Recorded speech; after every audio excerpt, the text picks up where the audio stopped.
The United States has declared war on Iran with Operation Epic Fury. President Trump stated that the U.S. would target Iran's missile inventory and missile manufacturing capacity.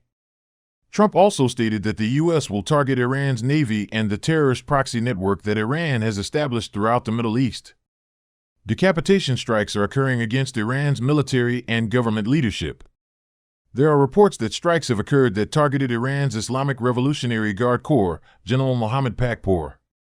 Both Israel and the U.S. claim that Ayatollah Ali Khamenei was killed in an airstrike. The Iranian government originally refuted the claim, but later confirmed it. There have been reports that the Iranian-backed Iraqi armed group, Kataib Hezbollah, has been targeted. Kataib Hezbollah announced its intention to target American military bases due to American aggression. The estimated size of Kataib Hezbollah ranges from 5,000 to 30,000 members, but it is believed to be closer to 10,000. There have been no reports, yet, of attacks on American bases by the group. In retaliation, Iran fired missiles towards U.S. targets throughout the Middle East. It is the only card the Iranian regime can play in the short term. In the long run, it could support al-Qaeda and make it its axis of resistance 2.0. The U.S. and Israel are conducting airstrikes on Iran as U.S. President Trump calls for regime change. Finally, to the great, proud people of Iran, I say tonight that the hour of your freedom is at hand.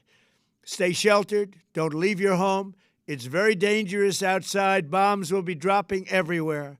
When we are finished, take over your government. It will be yours to take. This will be probably your only chance for generations. For many years, you have asked for America's help, but you never got it. No president was willing to do what I am willing to do tonight. Now you have a president who is giving you what you want. So let's see how you respond. America is backing you with overwhelming strength and devastating force. Now is the time to seize control of your destiny and to unleash the prosperous and glorious future that is close within your reach. This is the moment for action. Do not let it pass. May God bless the brave men and women of America's armed forces. May God bless the United States of America. May God bless you all. Thank you.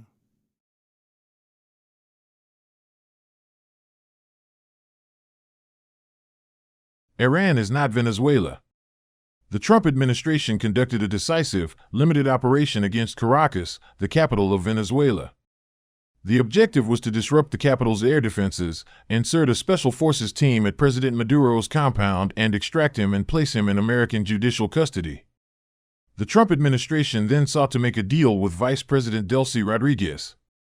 The Maduro regime remained intact, except for Maduro himself. The Trump administration believed it could exert pro-American policies through the new Rodriguez regime, using the threat of force and coercion. There is no indication that there are any Iranian government officials willing to work with the U.S., as it had been portrayed as the Great Satan. Iran is not Iraq. There is no coalition of ground forces that will dismantle the regime's governing structures, create an occupation force to provide security, and allow the establishment of a new government and the transition of authority to it. U.S. and Israeli action will be limited to airstrikes only. The Iranian regime's future rests with an uprising from the civilian population or a military coup. There is a lack of coordination of an official opposition.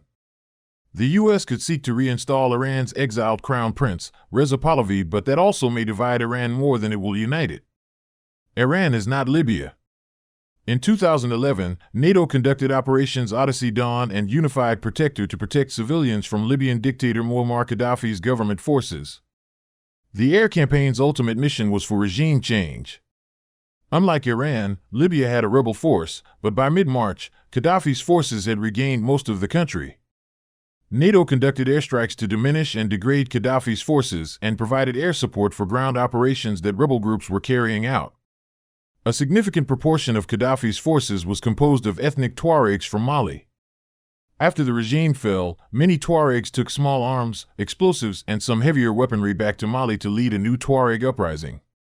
It may not be an ethnic possibility, but the migration of former Iranian military personnel and weapons is. The Taliban stated that they would be open to supporting Iran with shelter. Transferring weapons to Iraq and helping support Iranian-backed militias could be another option. Libya has become a quagmire for regional powers to meddle in and support various groups. It was in a state of civil war from 2011 to 2020. There are many regional actors, Israel, Saudi Arabia, UAE, Turkey, to name a few, that would seek an Iranian group that would support their interests. However, in Iran, there is no armed rebel force battling government forces. Only protesters are willing to risk their lives and go out onto the streets. But is that enough? The Iranian regime demonstrated that it is willing to kill its citizens to hold onto power. It even transferred Iraqi militias to help quell them. Iran is not Libya, Iraq, nor Venezuela. That is the worrying thing. At least there was a plan for the day after for those regime-changing conflicts. Having no day after plan, other than hoping that the people of Iran will finish the job, is not enough. The regime only needs to survive to win.